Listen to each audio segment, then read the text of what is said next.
Hello, Trev here. I'm just trying out a new webcam, but this is a video about coming off my gas supplies.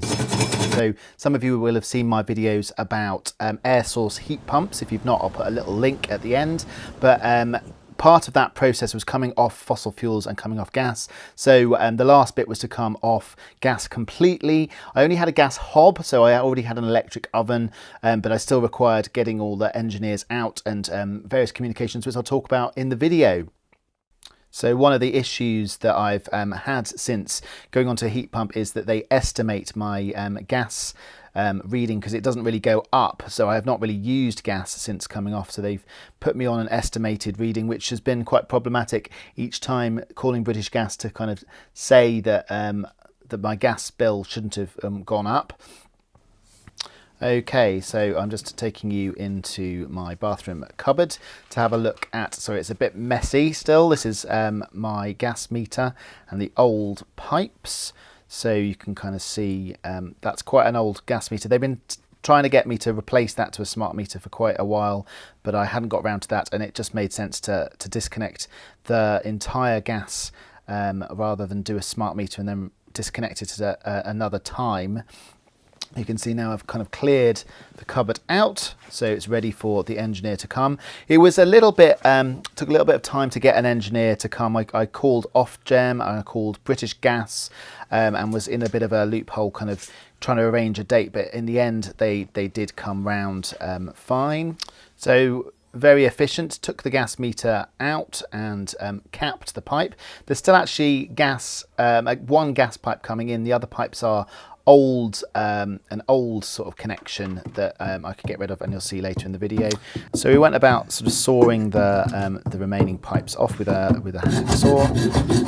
It took a little bit of time.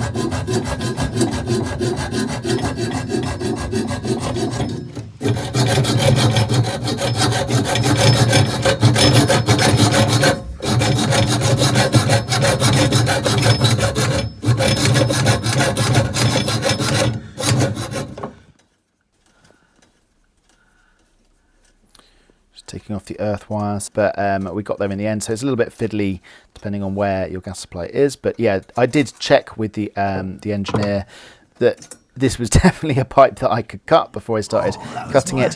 One of the pipes still has gas in it, the capped one that's coming into the property. He did say, well, it's sort of the standard that they disconnect at that point and put a cap on.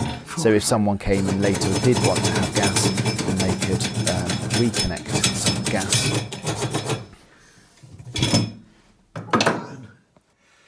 And the gas hob now, I just checked that there was no gas coming out and then sort of started to uninstall that. So I had to clear another cupboard and find electricity points. So gas, if you're uninstalling a hob, there will be electric as well, so don't just go straight in with screwdrivers. So I had to unplug it. This one was actually, in the end, just a normal plug.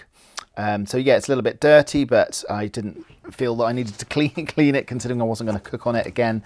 And so there's quite a few pipes which now don't have any gas, but they needed sort of unscrewing, and I've got a hacksaw in the end, just sort of taking out.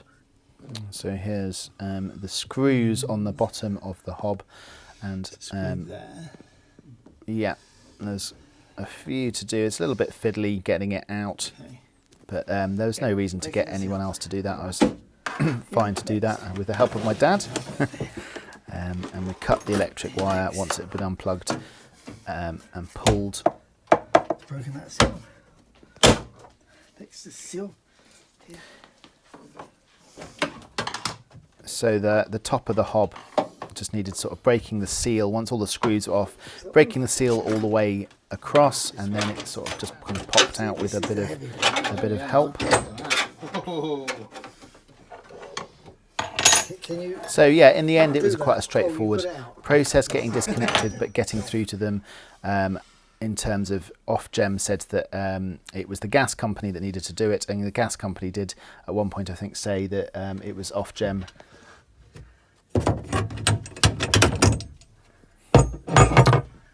Wow.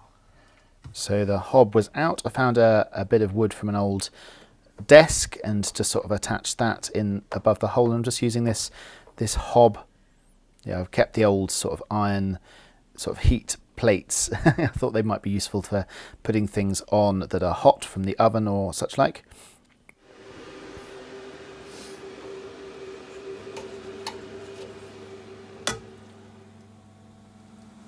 So the heating plate was only sort of £20 or so from Amazon and just plugs straight in. So eventually I might put some an electric hob on in the hole, but for now, and actually it works pretty well just having one that I can kind of move around a bit.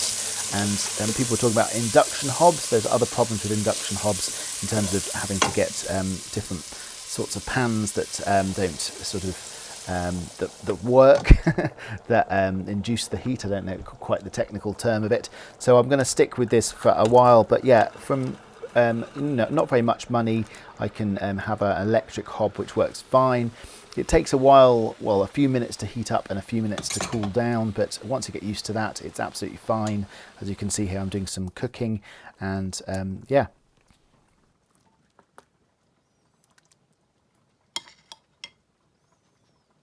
Okay, I hope you found that useful. Please do drop a comment if you're on a similar journey, and hopefully see you in the next video. Take care. Bye-bye.